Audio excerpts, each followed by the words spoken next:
I slammed the door shut behind me, the echo ricocheting through our cramped dorm room like a gunshot. But Ethan didn't even flinch. He just sat there at his desk, headphones clamped over his ears, his back to me as if I were invisible. That was the night I realized my feelings for him weren't just a crush. They were a one-way street leading straight to heartbreak. It started innocently enough, or so I told myself. Freshman year at UCLA, thrown together by the housing lottery, Ethan and I couldn't have been more different. I was Alex, the outgoing theater major from a small town in Oregon, always chasing connections, laughter, anything to fill the void left by a family that barely acknowledged my existence after I came out. Ethan was the enigma, tall, broad-shouldered, with sharp features that could cut glass, majoring in computer science, and colder than a winter in Siberia. He spoke in monosyllables, avoided eye contact, and treated our shared space like a sterile lab. But something about his silence drew me in, like a moth to a flame that promised only burns. Our relationship, if you could call it that, began with small gestures. I'd bring him coffee when he pulled all-nighters, fix his bed when he forgot, even share my notes when he missed class, which was rare but happened. First, he ignored it all. Then, one rainy afternoon, he mumbled a thanks and handed me half his sandwich. That tiny crumb felt like a feast. I started interpreting every glance, every accidental brush of shoulders as signs. Pathetic, right? But in my head, it was building to something.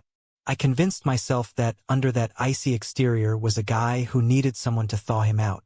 Me. The physical side crept in subtly. Not anything explicit, no, we kept it clean, but there were moments. Like when he'd come back from the gym, sweat-soaked and exhausted, and I'd offer to massage his shoulders. He'd hesitate, then nod, his muscles tense under my hands. It was one-sided. I initiated, he tolerated. I'd feel his pulse quicken, but he'd pull away abruptly, muttering about homework. I told myself it was progress, but deep down doubt gnawed at me. Why was I pouring everything into this void? Was it love, or just loneliness disguised as affection? Nights were the worst. Lying in my bed across the room, listening to his steady breathing, I'd replay every interaction. He let me touch him today. I'd think, heart racing. That means something. But then reality hit. He never reciprocated. No questions about my day, no invitations to hang out. It was all me chasing shadows. I started questioning my worth. Was I too much? Too open?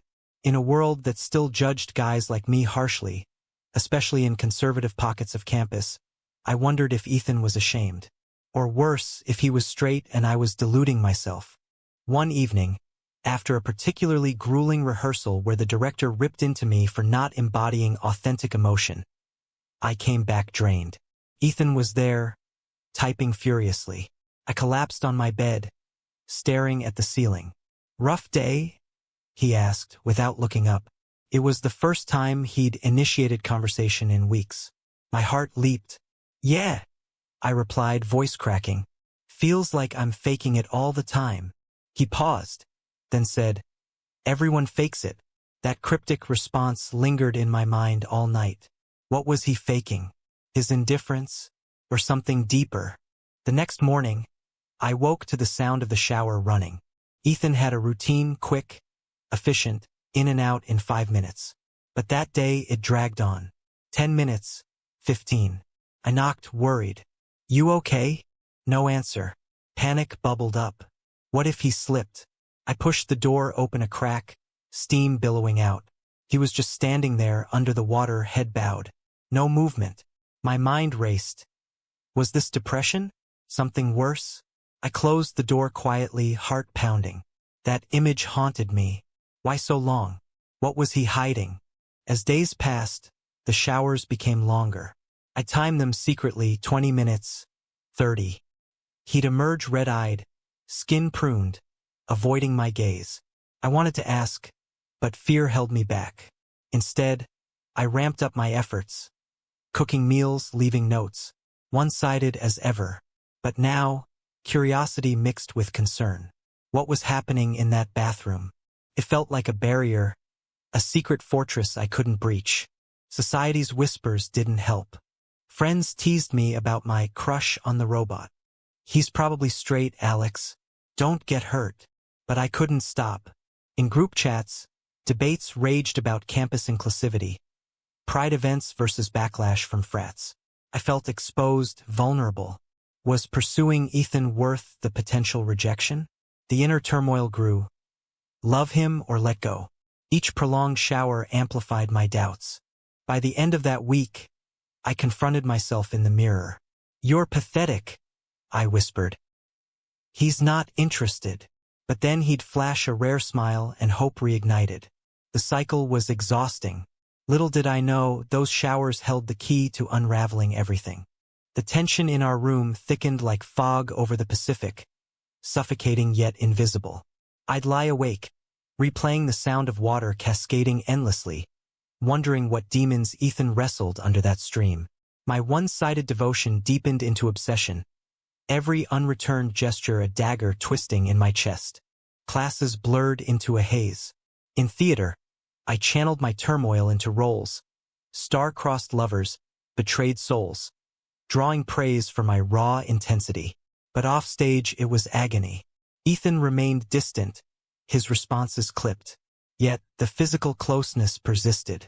One night, after a late study session, he slumped on the couch, rubbing his temples. I offered a head massage. He accepted wordlessly. My fingers worked through his hair, feeling the warmth of his scalp, the subtle lean into my touch. It was intoxicating but hollow. Why do you do this? He murmured once, eyes closed. I froze. Because I care, I said softly. He didn't reply, just pulled away after a minute. Rejection stung, but I clung to that question like a lifeline. Did it mean he noticed? Inner conflict raged. He's using you, my mind screamed. Stop being a fool. But my heart countered. He's hurting. Be patient. Society's pressures amplified the noise. At a campus LGBTQ+ meeting, discussions turned heated, coming out stories laced with family rejection, workplace discrimination. I shared vaguely about unrequited feelings, eliciting sympathetic nods. Sometimes it's not about them. It's about self-respect, one guy said. His words echoed, but I ignored them. Back home, Ethan was scrolling his phone. How was the meeting? He asked unexpectedly. Stunned. I stammered. Intense. He nodded.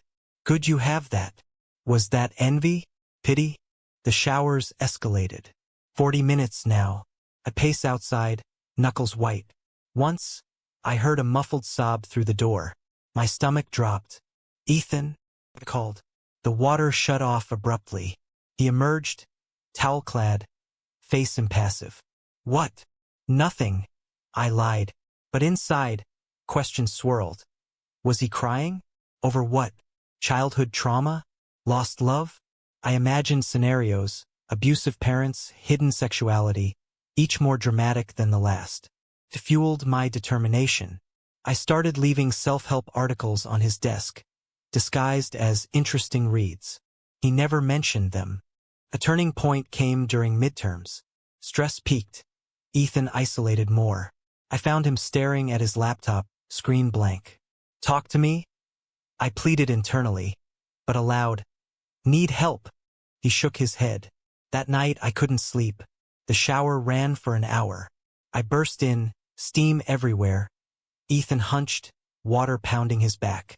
He didn't notice me at first. Then he turned, eyes wide. Get out, he snarled. I retreated, shaken. What had I seen? Reddened skin, perhaps scars? No, just his vulnerability raw. Apologies flowed the next day. I'm sorry, I said. He shrugged. Don't do it again. But the wall cracked slightly. He started sharing snippets, complaints about code bugs, family expectations. His parents were strict, Midwestern conservatives, pushing him toward a stable life. No mention of relationships. I probed gently. Ever dated anyone? Not really, he evaded. Hope flickered, but doubt loomed. Was he gay, bi, or straight and tolerant? Social conflicts erupted externally. A frat party invite came. I dragged Ethan along, hoping to loosen him. There, amid beer pong and laughter, homophobic jokes flew. "Fags ruin everything," one guy slurred. I tensed. Ethan stiffened beside me. "Let's go," he said quietly. "Outside," I ranted. "That shit pisses me off." He nodded. "Yeah." Then softly, "I've heard worse." My mind raced. From whom? Family? It bonded us momentarily, my hand brushing his. He didn't pull away. Yet the one-sidedness persisted. I'd initiate hugs after tough days. He'd endure them stiffly. Inner monologue tormented. "You're forcing this. He pities you." But then he'd ask about my rehearsals, listen intently. Mixed signals drove me mad. The showers became symbolic, his escape my exclusion. As emotions intensified, I confided in a friend. "Sounds toxic," she said. "Protect your heart." But I couldn't. One evening, after a prolonged shower, Ethan emerged pale. "You okay?" I asked. He hesitated. "Just thinking." "About what?" "Us." The unspoken hung heavy. The drama built inwardly. Love shouldn't hurt this much, I thought, but perhaps it was worth it. Little by little, his cold facade chipped. Or was it my imagination? Guilt clawed at me relentlessly, a shadow that darkened every stolen moment of closeness. I'd pushed too far, invading his privacy. Yet the pull toward Ethan was magnetic, defying logic. My heart ached with the weight of unspoken truths. Each prolonged shower a siren call to unravel his mysteries. Campus life amplified the chaos. Pride Month approached, banners fluttering, but backlash simmered. Petitions circulated against forced inclusivity, igniting debates in classes. In sociology, we dissected societal norms, how rigid gender roles crushed individuality. I thought of Ethan, his stoic mask. Was he trapped by expectations? At home, he'd linger near me more, our conversations lengthening. "My dad's a pastor," he revealed one night. "Thinks emotions are weaknesses." My pulse quickened. "That sounds tough." He nodded, eyes distant. "You have no idea." The physical bond evolved subtly. Back rubs turned into shared silences on the couch, my arm around his shoulders. He'd relax incrementally, but never initiate. It was torturous ecstasy. "Why can't you see me?" I'd agonize internally. Am I invisible? Doubts festered. Was this pity? Manipulation? Society's lens warped it. Gay relationships often scrutinized, labeled predatory.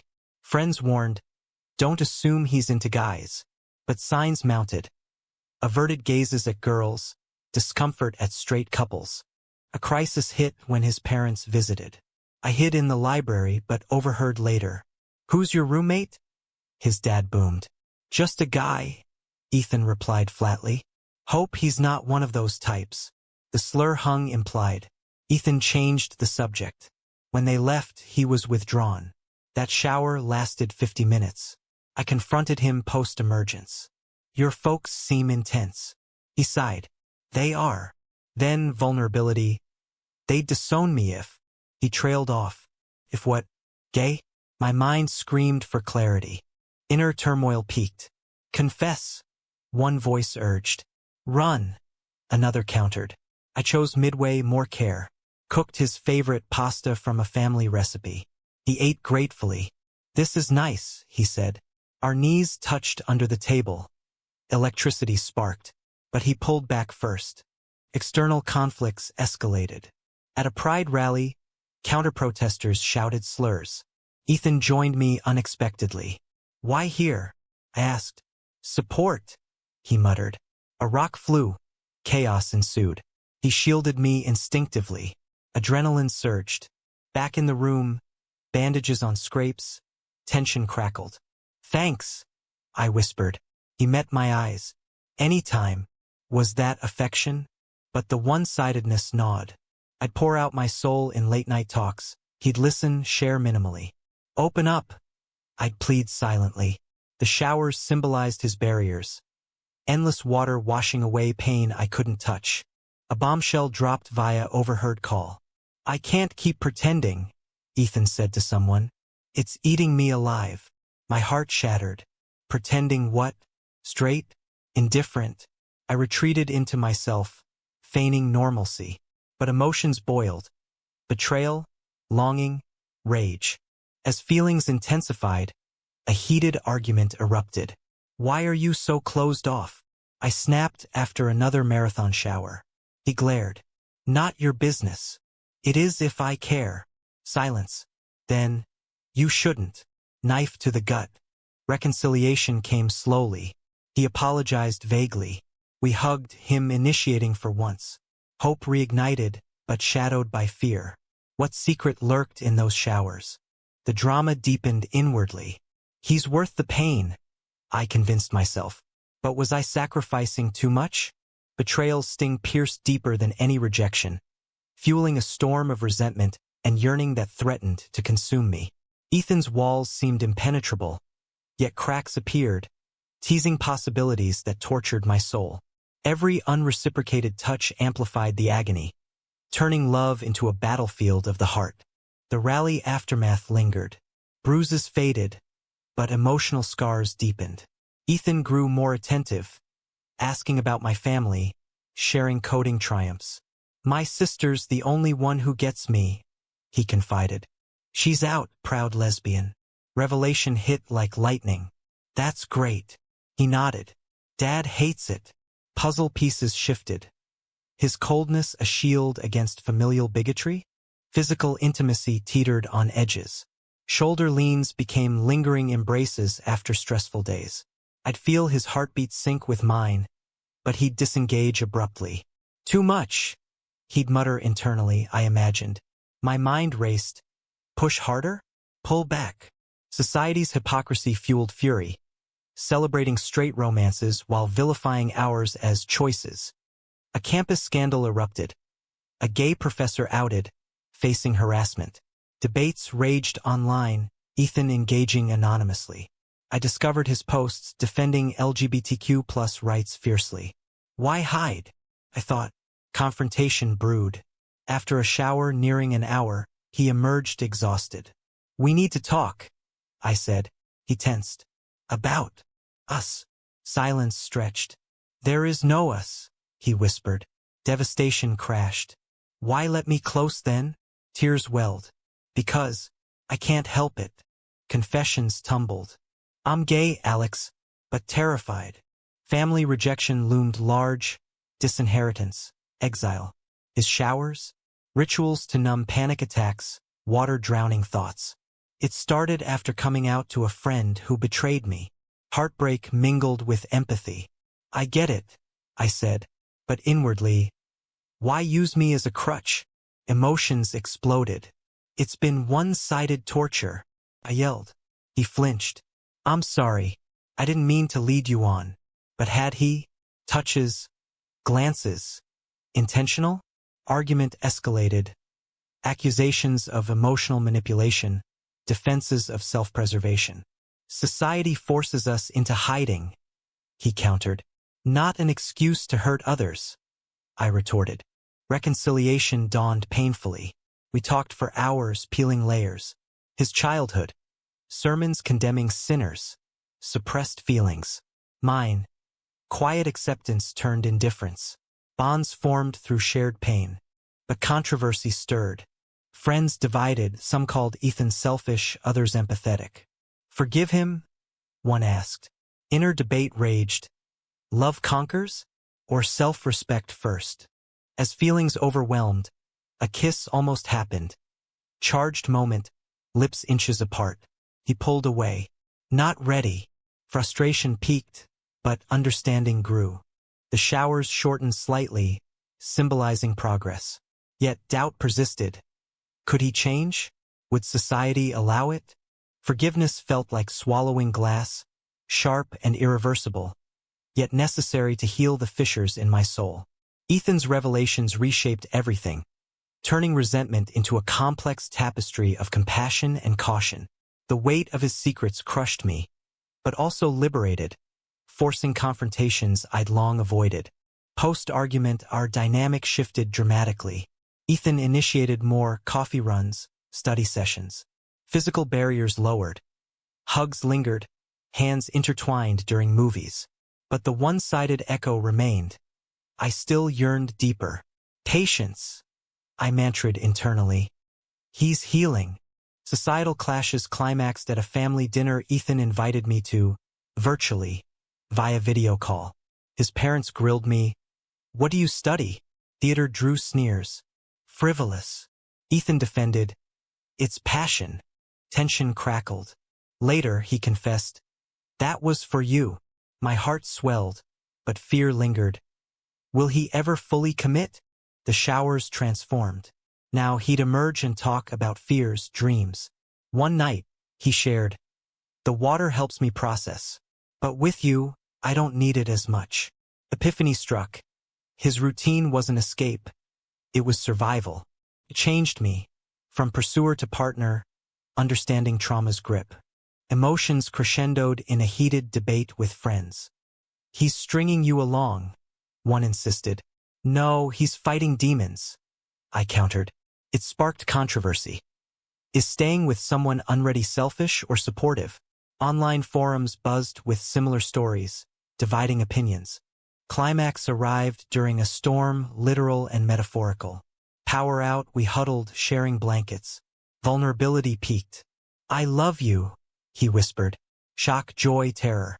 But, I probed. But I'm scared. We navigated boundaries, no rushing. Transformation complete. His showers brief now, symbolic of openness. I evolved too stronger, less desperate. Love wasn't one-sided anymore. It was mutual, albeit cautious. Yet questions remain. In a world rife with judgment, can such relationships thrive? Is it fair to enter a relationship knowing one partner's societal fears might forever hinder full commitment? True or false?